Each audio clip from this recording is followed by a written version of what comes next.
আসছে ফার্জি 2 বিজয় সিদ্ধুপাতি কেকে মেননের সঙ্গে কবে থেকে শুরু হবে শাহিদের লড়াই। অপরদিকে সারাক্ষণ নেশায় ডুবে থাকেন, ভর দুপুরে মাদকাসক্ত অবস্থায় কোথায় চললেন নাইসা জানাবো আপনাদের।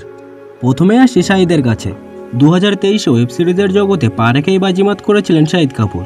রাজ ও ডিকে পরিচালিত ফার্জিতে তার দুর্ধর্ষ পারফরমেন্স আর গল্পে একের পর এক মোচড়ে মুগ্ধ হয়েছিল দর্শক।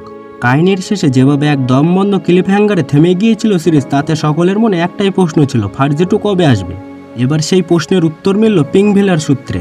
জানা যাচ্ছে বহু প্রতীক্ষিত ফার্জি 2 শুটিং ফ্লোরে যাচ্ছে 2025 ডিসেম্বরে। ঘনিষ্ঠ সূত্রের খবর, বর্তমানে রাজ ও ডিকে ব্যস্ত আছেন তাদের আর এক প্রজেক্ট রক্ত ব্রহ্মাণ্ডের কাজে। সেই কাজ মিটলেই তারা পুরোপুরি মন দেবেন ফার্জি 2 এর প্রি প্রোডাকশনে।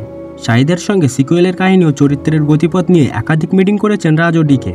এই দ্বিতীয় সিজনে শাহিদের মুখোমুখি হবেন বিজয় সিদ্ধুপাতি আর কেকে মেনন, যা নিঃসন্দেহে আরও টানটান উত্তেজনা তৈরি করবে। যা শোনা যাচ্ছে ফার্জি 2 মুক্তি পাবে 2026-এর দ্বিতীয়ার্ধে। অর্থাৎ অপেক্ষা কিছুটা লম্বা হলেও যেটা আসছে সেটা চূড়ান্ত বিস্ফোরক হবে, এইটুকু নিশ্চিত। অপরদিকে বলিউডে এখনও পা রাখেননি কাজল ও অজয় দেবগনের মেয়ে নাইসা।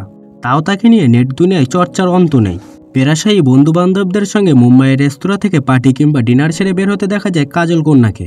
বেশ কয়েকবার তো অসংলগ্ন অবস্থায় মুম্বাইয়ের ক্লাব থেকে পার্টি করে বেরোনোর সময় ক্যামেরাবন্দি হয়েছে নাইসা দেবগান। মাদকাসক্ত অবস্থার তার সেই সমস্ত ভিডিও সোশ্যাল মিডিয়ায় ছড়িয়ে পড়েছে। ফের মাদকাসক্ত অবস্থায় ক্যামেরাবন্দি হলেন কাজল কন্যা। ভর দুপুরবেলা নেশা করে গাড়ি থেকে নেমে কোথায় যাচ্ছেন নাইসা? বান্দ্রা এলাকায় মুম্বাইয়ের আলোকচিত্রীদের ক্যামেরাবন্দি হন নাইসা দেবগান। গাড়ি থেকে নেমে সোজা সামনের দিকে এগিয়ে গেলেন, তাকালেন না এদিক ওদিক কোথাও। তাকে অন্য সময় যেভাবে দেখা যায় এদিন তাকে সম্পূর্ণ ভিন্নভাবে দেখা গিয়েছে। নাইসার এমন এলোমেলো অবস্থা দেখে নেটিজেনদের একাংশ মনে করছেন মাদকাসক্ত অবস্থায় রয়েছেন তিনি, তাই হুঁশে নেই এলোপাথারিভাবেই বাড়ি থেকে বেরিয়ে পড়েছেন।